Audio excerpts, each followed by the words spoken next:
This week on Q&A, performer Mike Daisey. His one-man show has featured such issues as the economy, war, life in New York, Steve Jobs, and the American theater.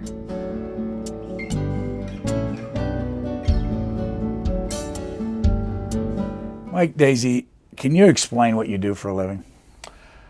Yeah, I think I can. I'm a storyteller. I tell stories for a living on stage in front of people, and I tell them extemporaneously. So I tell them the same way this conversation that we are having is, where you have probably prepared a little, and I know who I am, so I will be able to answer, but we are making it up as we go along. That's what I do. I tell stories in rooms with people live. How long have you been doing it? In one sense, all my life, but in terms of it being a career, about 15 years. I saw you at the Woolly Mammoth Theater in Washington a couple of weeks ago, and as I watched you, I said, I want to know more, because you're talking about Apple, Steve Jobs, and China. What is this show that you just wrapped up in Washington? It's called The Agony and the Ecstasy of Steve Jobs, and it's about well, it's two stories really principally intertwined. One is the story of Apple and Steve Jobs and his rise and fall and rise, and about industrial design and what Apple means in our culture to us today, what these devices mean in our lives. And then the other strand of the story is about where these devices come from. And I went to southern China and investigated how they're made and the conditions under which they're made. Where'd you get the idea to do this? You know, I talk about this in the show, and it's really true. All my monologues come out of my obsessions. They spring out of the obsessions that I have in collision with one another. And one day, I was surfing the web aimlessly, and I read this article on a Macintosh news site, because I'm a very big geek. And in the article, they talked about how a person had gotten an iPhone, and on the iPhone, it wasn't blank when it came from the factory. It had pictures on it from inside the factory that hadn't been erased. And I looked at those pictures and I became very obsessed with them, because I started to think about the fact that I didn't know, even though I think about these machines all the time, I didn't actually know how they were made, which seemed very strange, because I know how to take them apart and put them back together. I think about electronics all the time, but I didn't actually know how they were made, and that's what started it. Let's show a little clip so people can get a sense of what it's a. First of all, it's a one-man show. Yes. Is it always one man? It is, yes. So you have been sitting on stages for 15 years by yourself talking. Well, I never feel lonely, because it's actually told in the space with the audience. Like it's very much live composed, and so it actually feels very communal. But yes, I'm the only one on the stage. It's true. Before we show this, is there any difference between performing in Washington and any other city? No, not in the fundamentals. We can all talk endlessly about the specifics, and people like to. And it's true that they're a very political audience, and it's true that some things resonate differently in different cities. But I've performed in India, Australia, the UK, and all over America, and audiences are human beings. And fundamentally, if you can connect with humans, it's the same everywhere. Now, this is a clip from your current program about the agony and the ecstasy of Steve Jobs. Yes. Steve Jobs has always been the enemy of nostalgia. He's always understood that the future requires sacrifice. Steve Jobs is never afraid to knife the baby. I'll give you an example. A couple of years ago, Apple's best-selling product, was the iPod mini. It was awesome. It was an iPod, but it was mini. Everybody loved the iPod. And one day, Steve Jobs is doing one of his keynotes, and he says, "Today, the iPod mini is no more." And it's like, "No! Don't take it away, Steve! What are you doing?" "I give you the iPod Nano." Nano is smaller than mini! Yeah! It's everything I wanted! I'm going to lose it even faster now!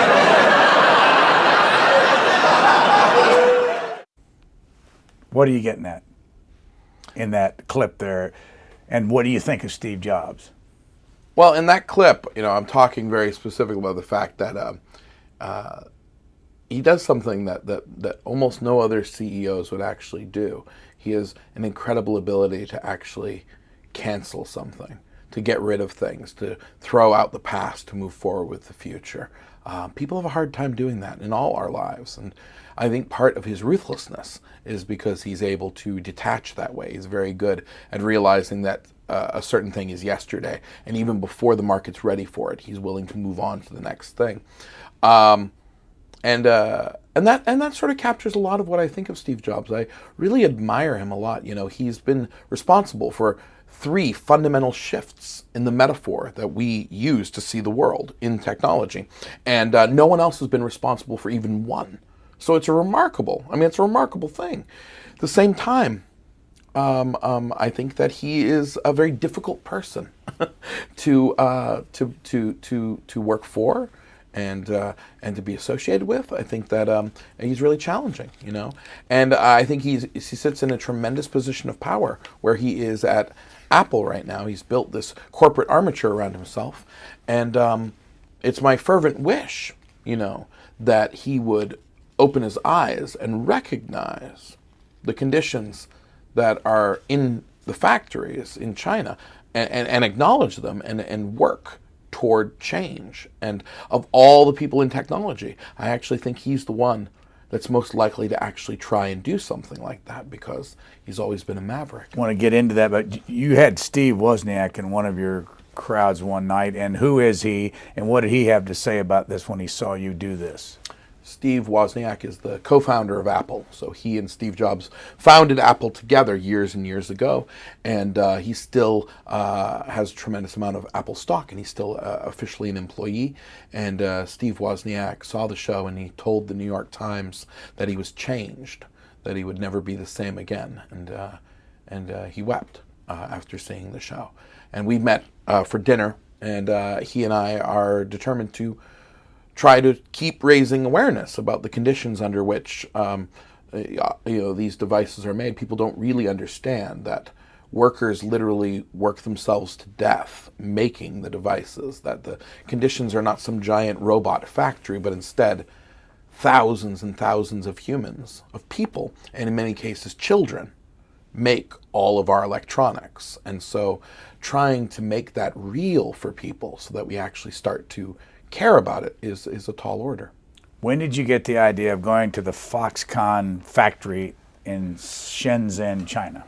When I started studying this, when I started trying to find out exactly how devices are made, you come to Foxconn very quickly, because for a company that has almost no public awareness in America, they make over 50% of our electronics. So like last year, Foxconn made 52% of the world's electronics. So many companies that you think of, like Dell and Nokia and all these different companies, they all actually subcontract all their work out to Foxconn. So there's really one company that's making everything, and they have production lines where one line will be making your Nokia products, and right next to it will be the Samsung products. Even though they're marketed differently to everyone, they're all being made right next to each other by thousands of people. And as soon as I discovered that and really started to read about the reports that are available on the web, even of the conditions in the factories, Foxconn is an especially brutal company, and it became clear that I was not actually going to be able to figure out what was really going on until I saw it for myself. And so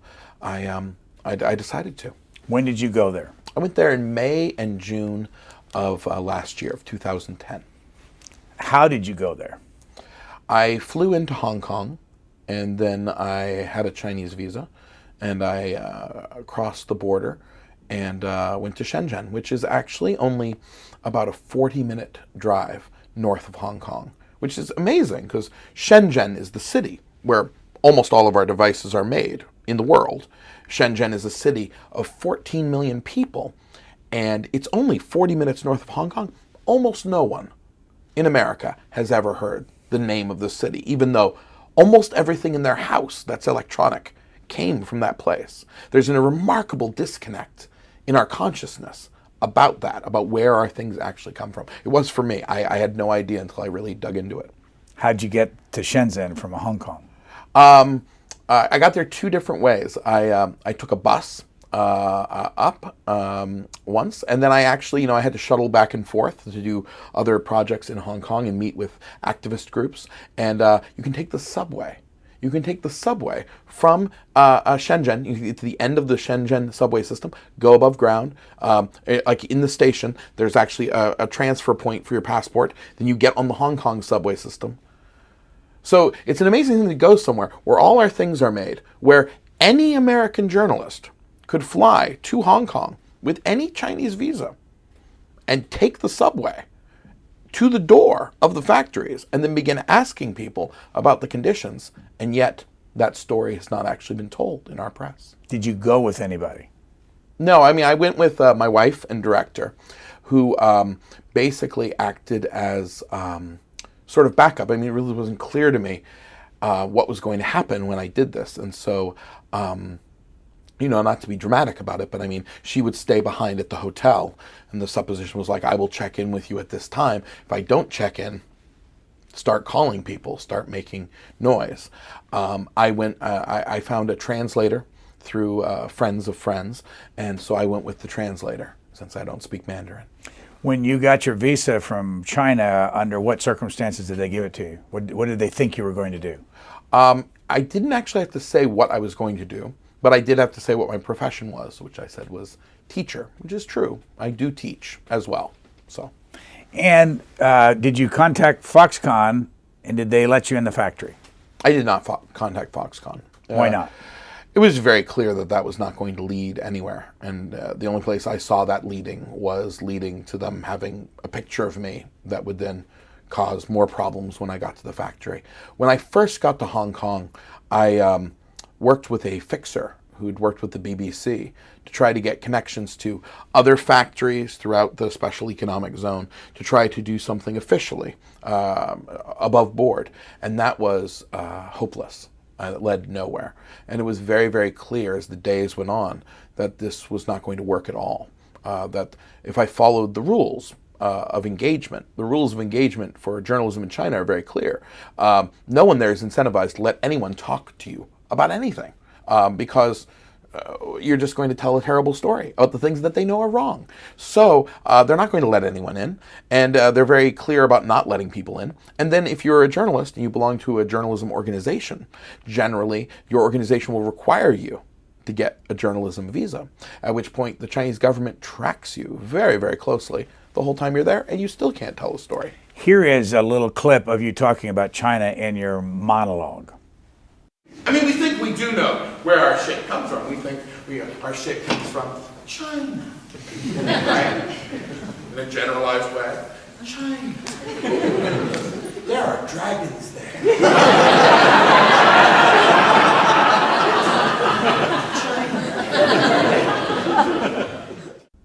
Explain the China thing. You do that a lot when you talk about China. What are you getting at? Well, this is just a stylized gesture to sort of capture something that I think we all know is true, which is that we are terrified of and fetishize China. We do both. We don't want to address China. We don't want to think about the implications of China. We are terrified that they are larger than us. We are terrified of the economic relationship we are in with China. Many of us don't even know the particulars of it, but we know it's scary, and we don't like to think about it.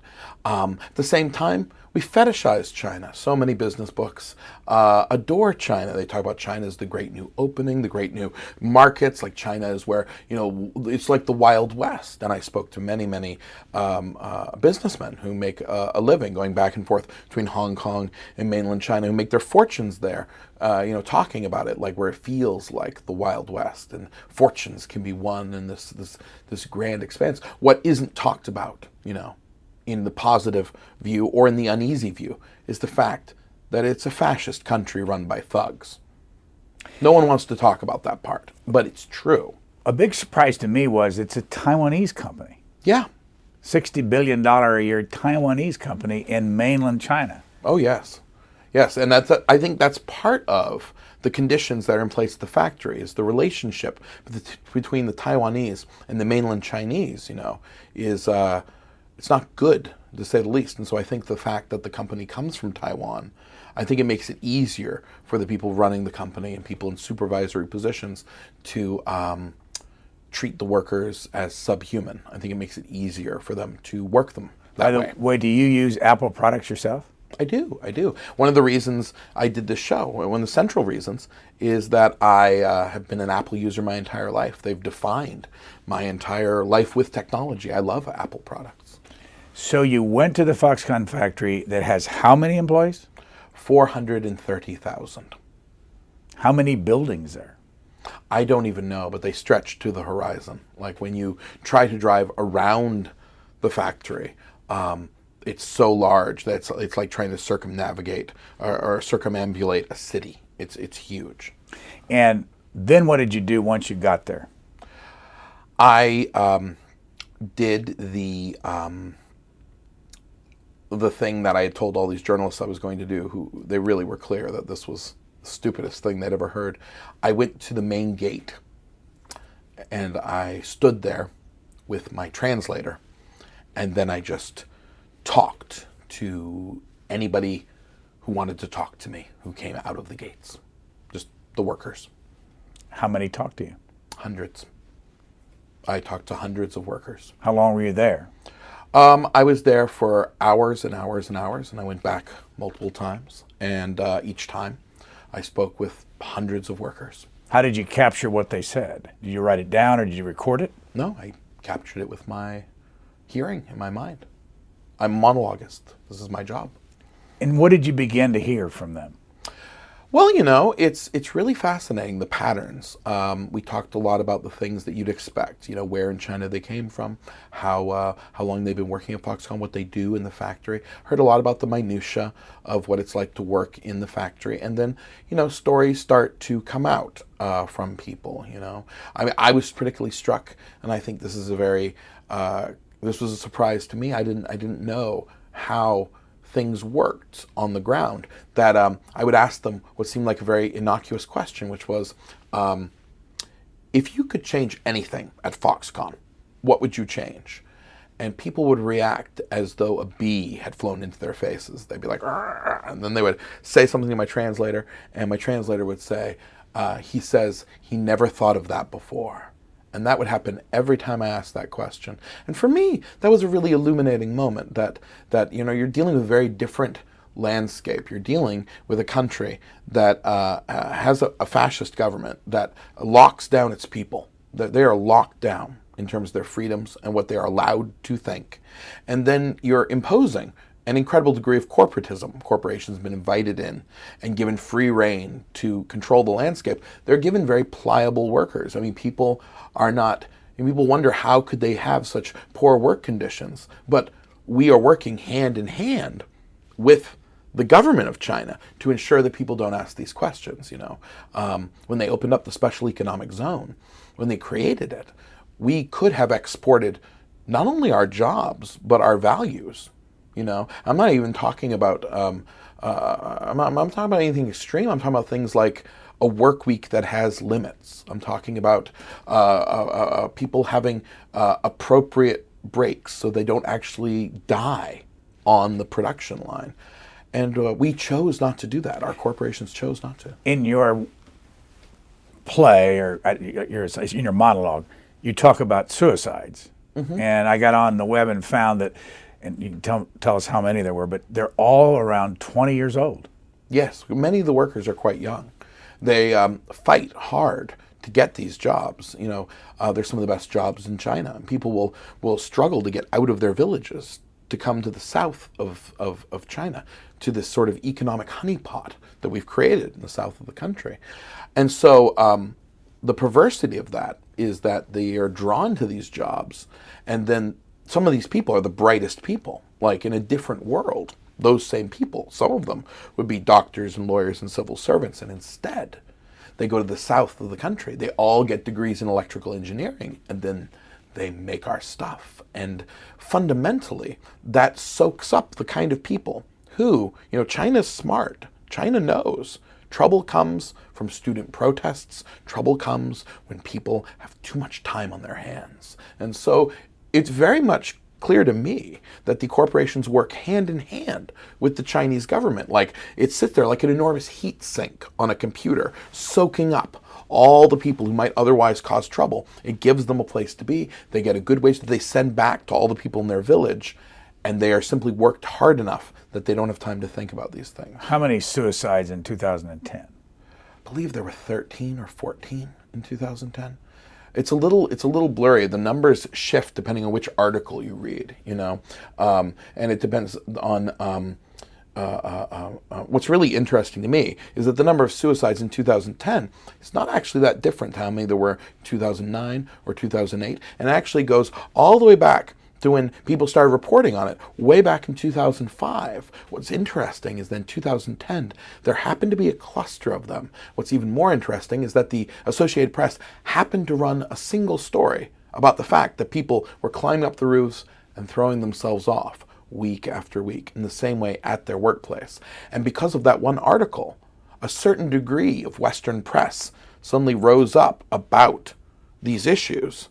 But they didn't go very deeply. They just looked at the fact that there were suicides. Like, why are there suicides?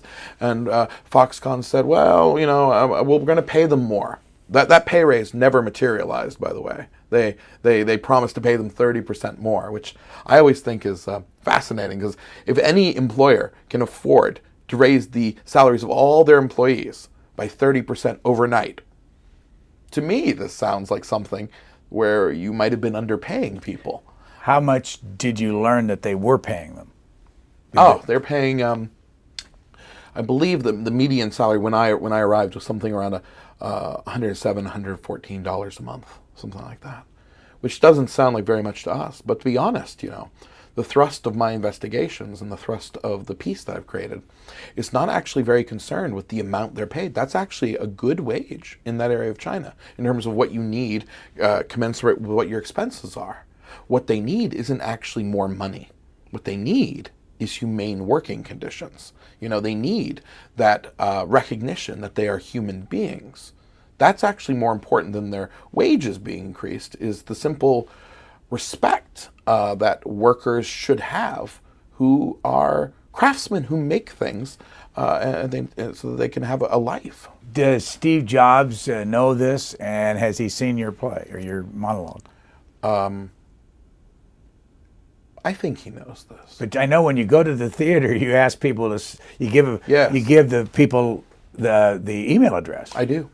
Steve Jobs had this very long-running policy that he responds to emails sometimes, and so I give his email address, and I tell people to write to him about their experiences here in the theater, and if they have questions, ask Apple to be open with them. And he's responded to a large number of people who've written to him about this, and a number of those people have forwarded his responses to me. And so I know he's aware of the show. He has not seen it, but I know that his principal response is,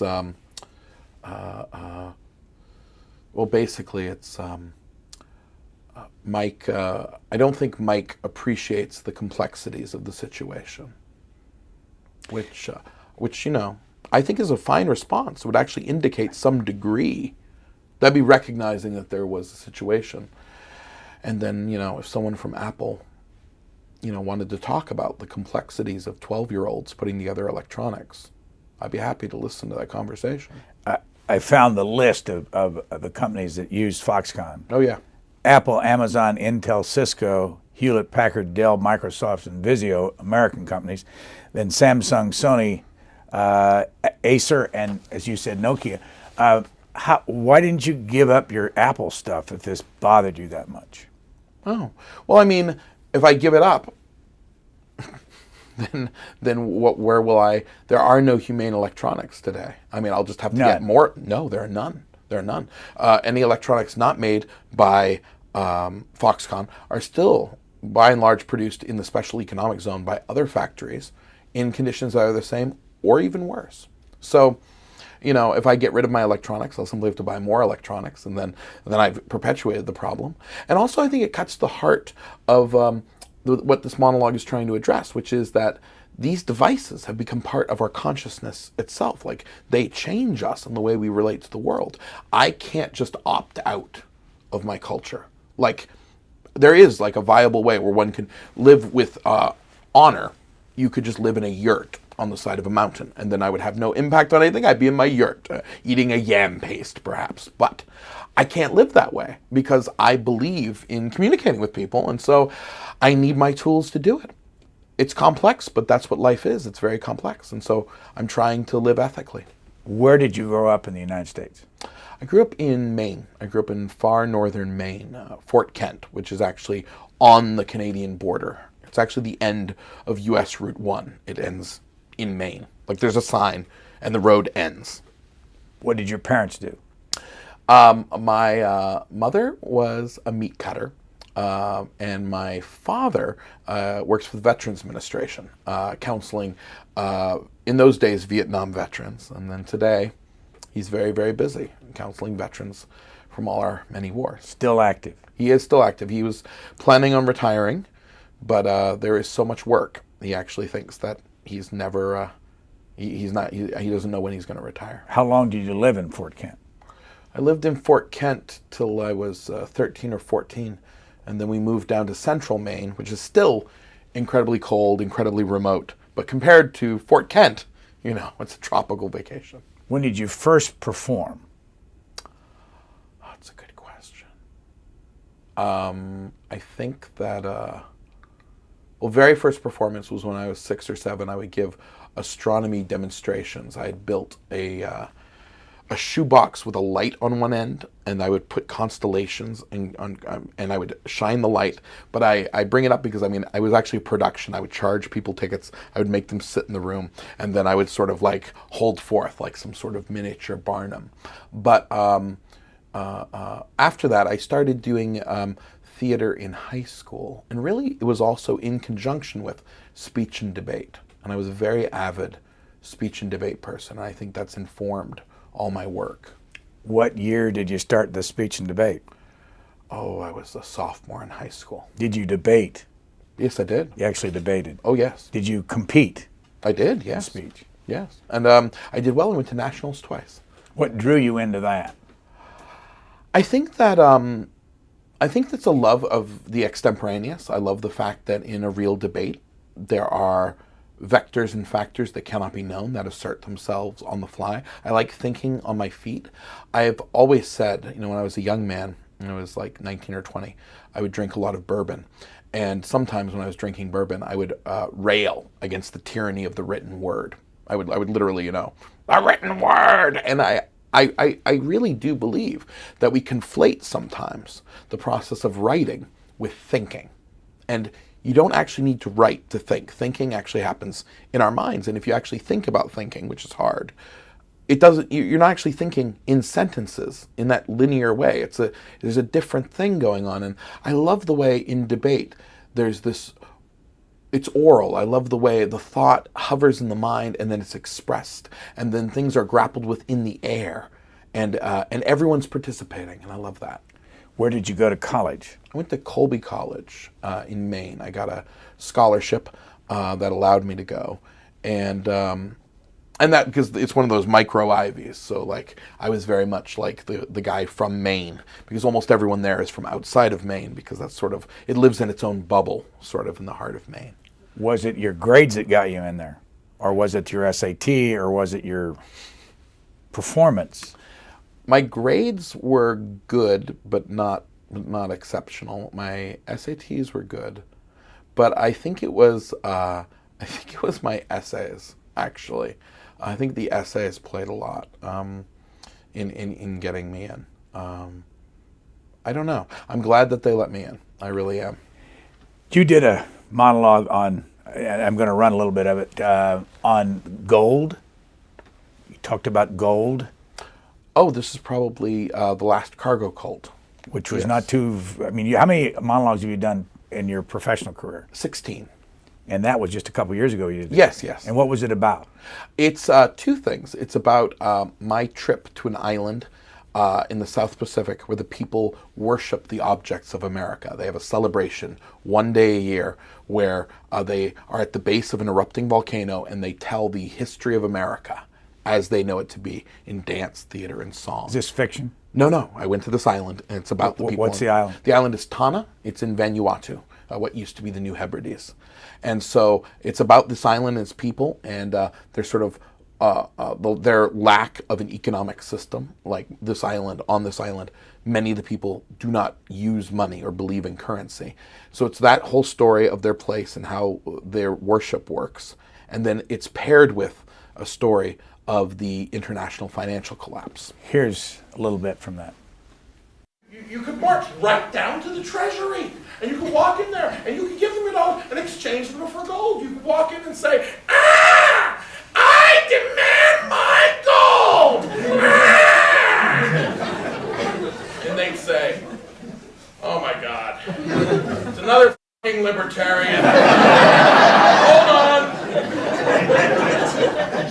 Wait."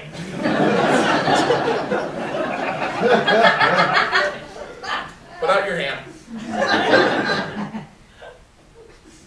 There you go. Get out of here. Get out of here. Ah! Ron Paul in 2012! What year was that done? Oh, I think that was in 2009. And how long did you perform this?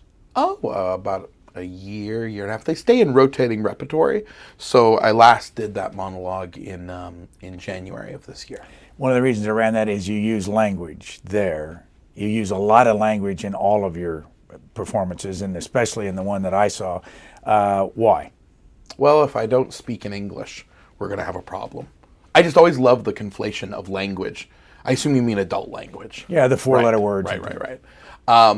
Well, I use it because it expresses the full range of the words that are available to me.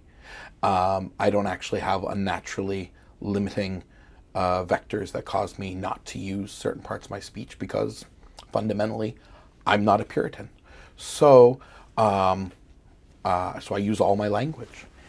The reason I bring it up is because you had a strange experience in the middle of one of your monologues one time where people got up and left. Where was this and when was it? This was in Cambridge at American Repertory Theater. Massachusetts? Yes, in 2007.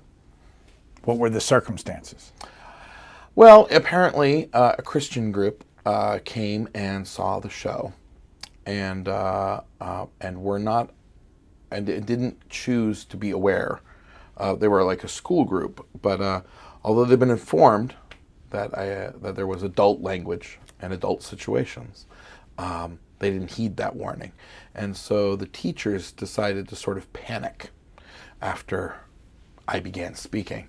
And so they left en masse, but as they left, one of the adult chaperones actually chose to destroy the outline. I use these outlines while I'm doing the show. They're sort of irreplaceable because I make them by hand. And he came and poured water and destroyed the outline as he was exiting. I'm going to show the clip in just a little bit because watching you in this clip, at first you think this is part of the show. Well, I mean, you look. I was very surprised. It's a very surprising thing when you know it was a theater of maybe 350 people to have 80 or 90 people all rise at once and then come flood the stage is a surprising thing. Are you sure that they didn't plan this in advance? I'm pretty sure. I mean, I got in touch with them afterwards, and I spoke with the person who destroyed my outline. The person that we see on the stage pouring the water on your screen. Let's watch it and then you can explain the rest of it. And that's New York.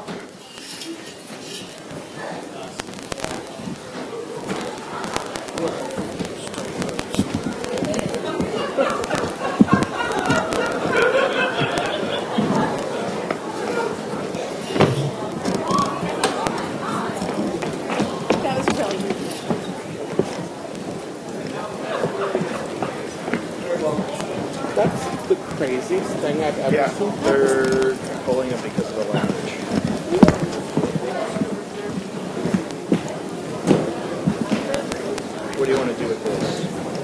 don't know. Yeah.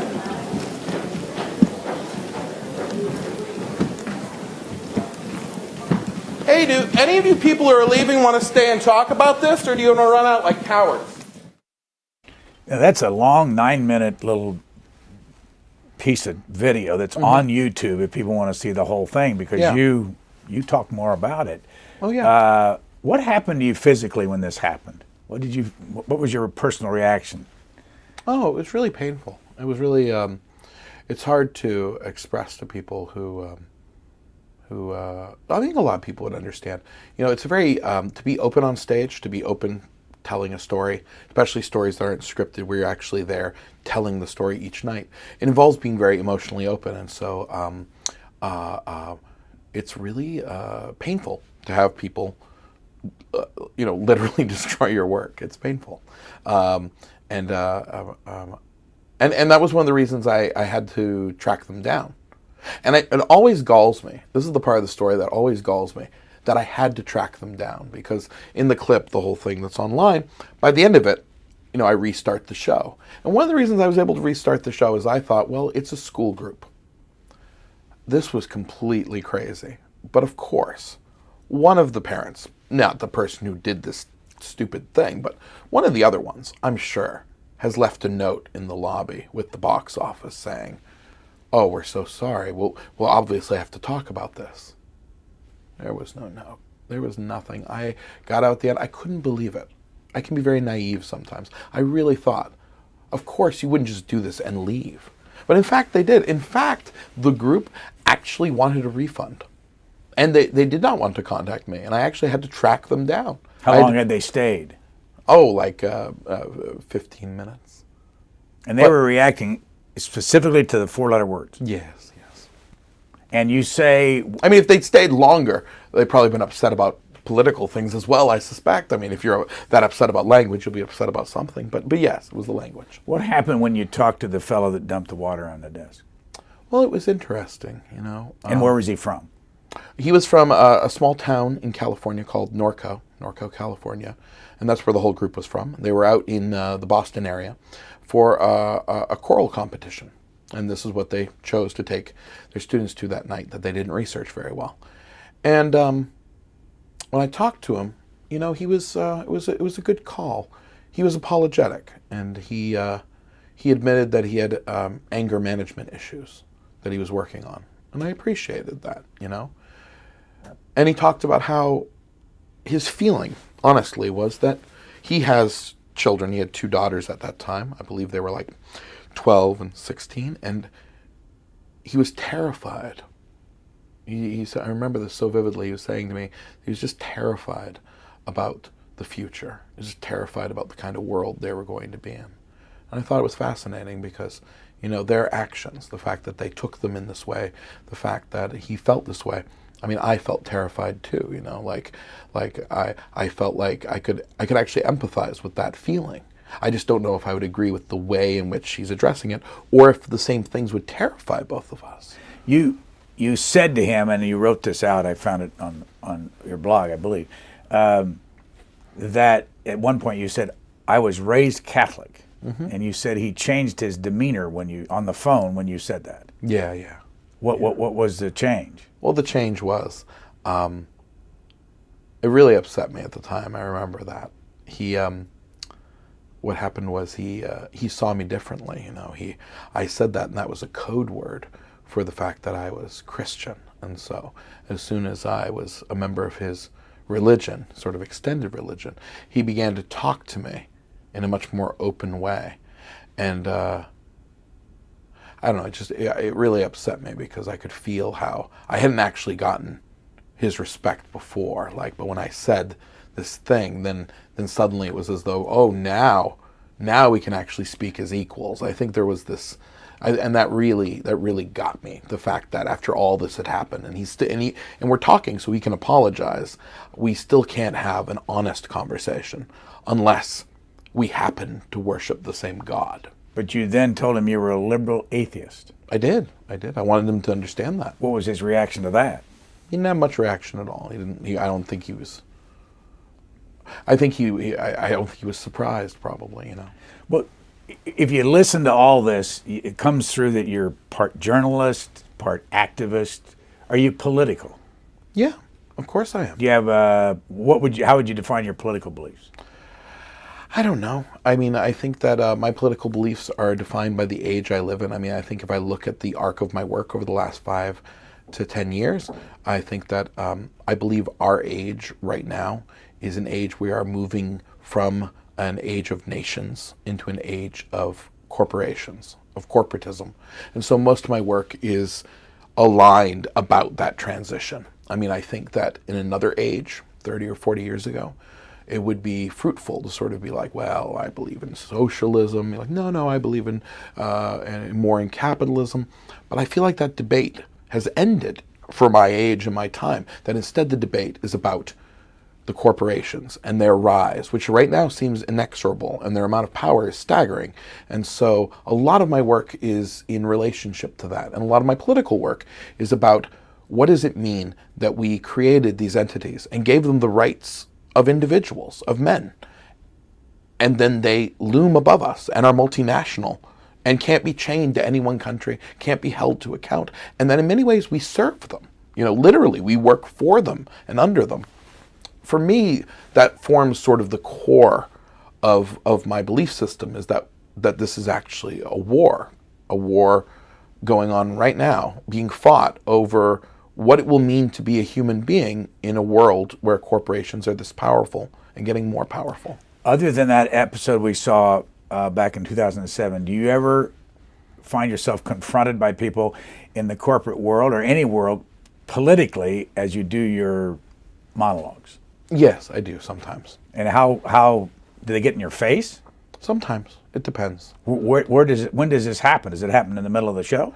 Not often in the middle of the show, which is good, because, you know, the thing is you're trying to create this artistic construct, you know, and a confrontation can be very dramatic because everyone doesn't know what's going to happen. And we all kind of love it when the theater breaks in the middle. We all go, oh, look, something's happening. It's not expected. At the same time, you can't actually achieve catharsis and get where you were going to go if it's constantly interrupted by people.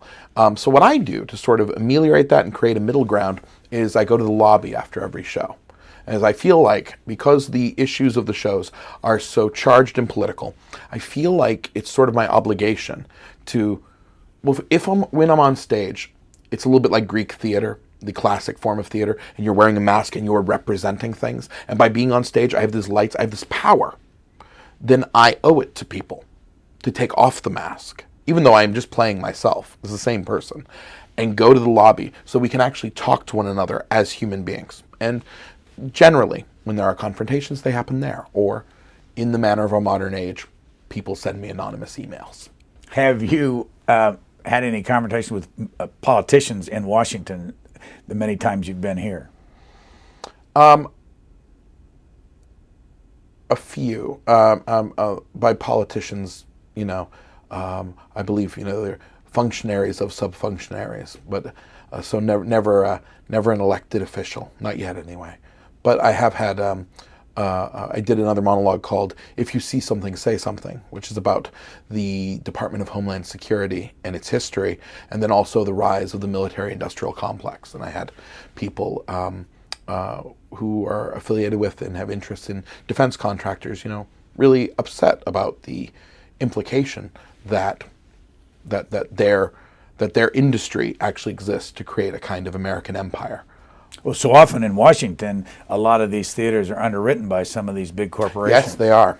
And have you ever had any kickback on that, or where you weren't allowed to appear somewhere because the underwriter didn't want you in there?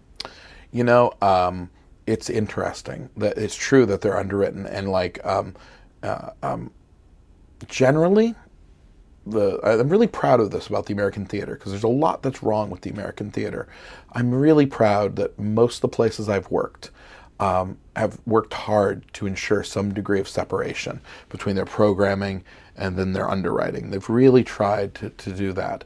Where I have experienced pushback is I actually do a monologue about the American theater called How Theater Failed America, that really, you know, sometimes you say things and they hit you where you eat. And so there were a number of theaters across America that found it too close to the bone when talking about the problems endemic to the theater, and so I won't be working with them anymore. Let's go to another monologue, and it will connect your father and present day and some of what you alluded to earlier. Let's watch this, and you can tell us where it came from.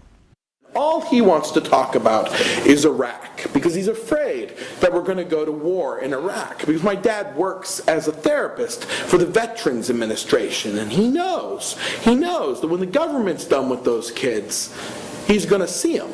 He's going to see them next, and he's really, really worried about that. And it's funny, because when I was a kid growing up in Maine, my friends, their fathers sometimes lose their jobs at the mills, and when that happened, every time, the family always went to shit. Every time. And I got really worried. Like, what would happen if my father lost his job? I really worried about that. And I noticed, that all the veterans, my father's friends, they're all Vietnam veterans, and they're all, like, getting older. And so I really got worried, like, what's going to happen if my father, runs out of veterans? And I actually asked him once. I said, Dad, what's going to happen if you run out of veterans? And I'll never forget, he laughed and said, "Oh, Michael, that's never going to happen." Where's that from? That's from a monologue called Invincible Summer, which is about, in part, the history of the New York subway system. And then it's also about my neighborhood in Brooklyn before and after 9/11. And then it's about the changes in my life, in my family's life, and in my country in the years that follow 9/11. Where were you on 9/11? I was in Lower Manhattan. What impact did all that have on you? It had a huge impact on me. I was one of the people that walked out of the city over the bridge, and it felt like the world was ending, and it had a very deep impact on me. And one of the things I think that it changed in me is, I've always been a bit of a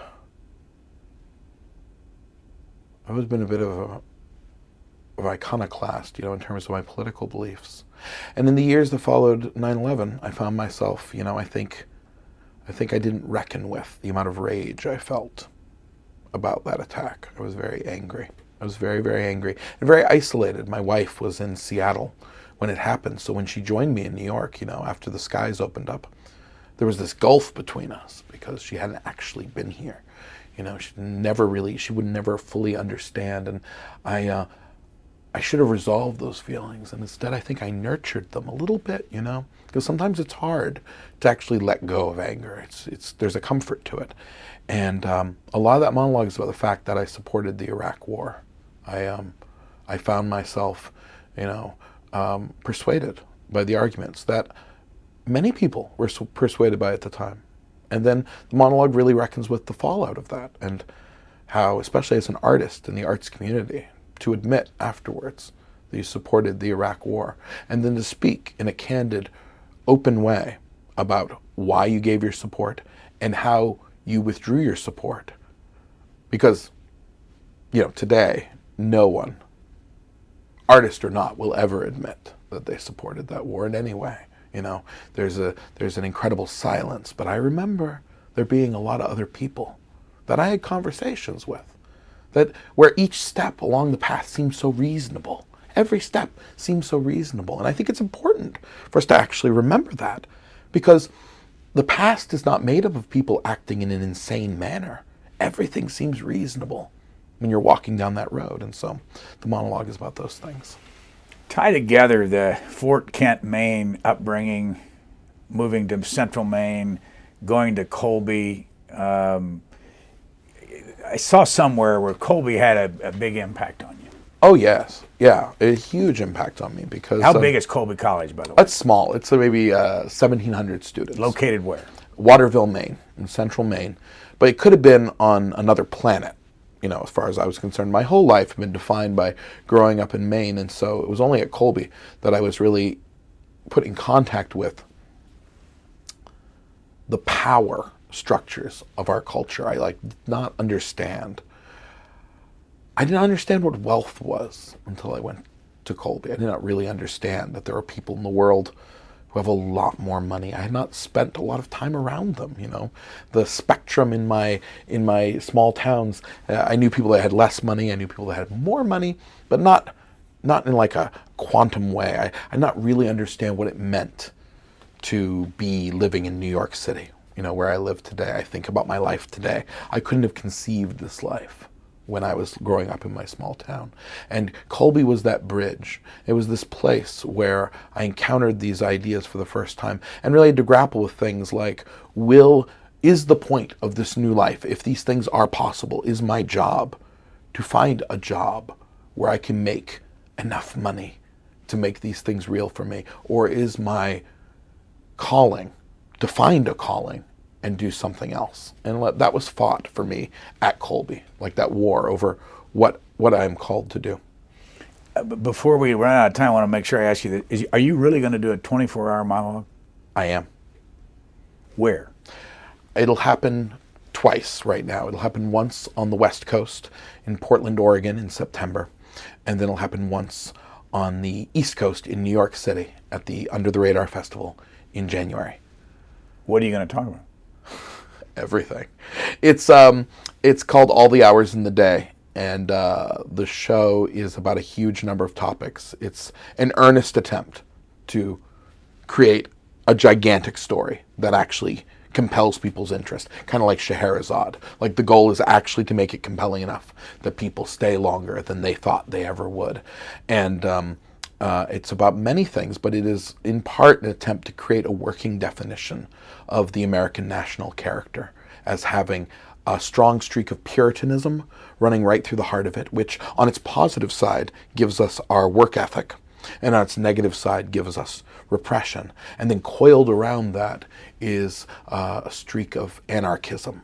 And it's really an attempt to reconcile those things, to sort of create a kind of chart of what it means to be an American over this immensely huge story. So it's like 12, 13 or 14, I'm still working on it, braided stories that weave back and forth that tell this gigantic mosaic. And you talk for 12, any breaks? There will be little breaks here and there, but they're actually kind of more for the audience than me, because people are going to need to eat. We're going to provide food in different ways, and it's like one gigantic experience with this really possibly crazy but really earnest attempt to say, if you want, you can come in at the beginning and you can stay all the way through, and we will take care of you. What will it cost you? I don't know yet. We're dickering about that right now. I'm hoping it will cost less than you'd expect. That's what I'm hoping. And how big will the theater be? And we're working on that too. Pretty large. We're looking at 600-700 seat spaces. By the way, here's a clip. Are you talking about cheese? Oh, Let's yes. run this and see what it says. They go backstage and they rip off their clothes and they run to the cast party, because at the cast party is the cheese. Enormous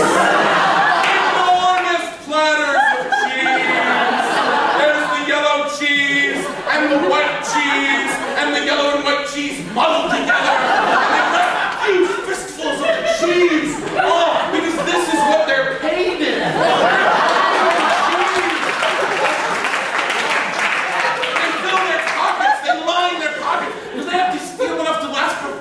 Weeks. They grab the cheese, they grab a couple bottles of wine, then they take off down the aisle, past the crack whores, until they get to the dormitory where they're staying, and they squat there in the darkness, eating their cheese.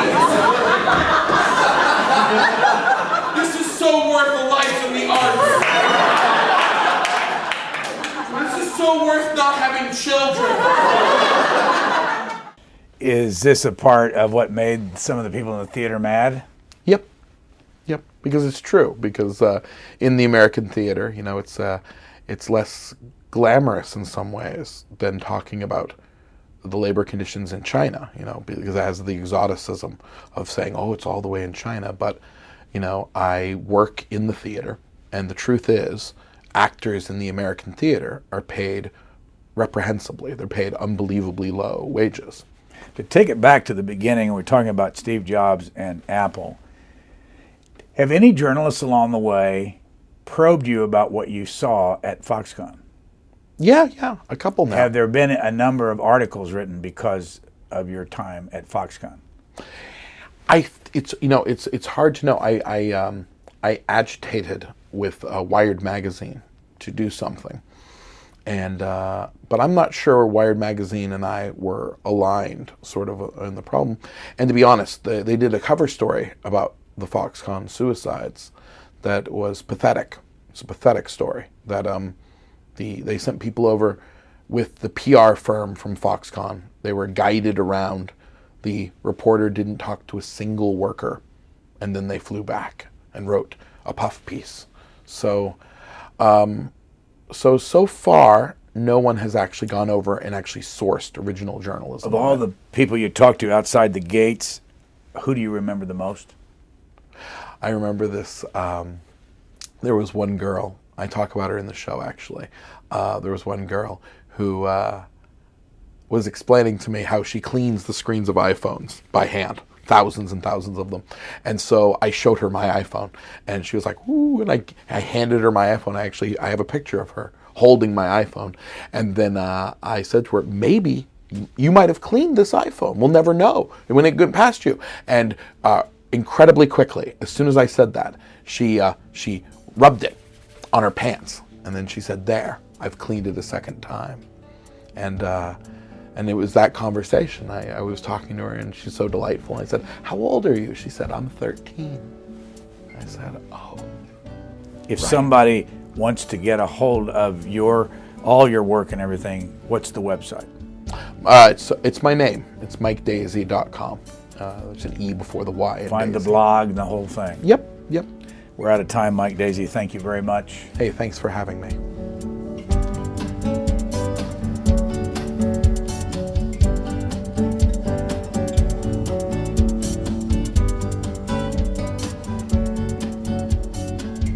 For a DVD copy of this program, call 1-877-662-7726. For free transcripts or to give us your comments about this program, visit us at qna.org. Q&A programs are also available as C-SPAN podcasts.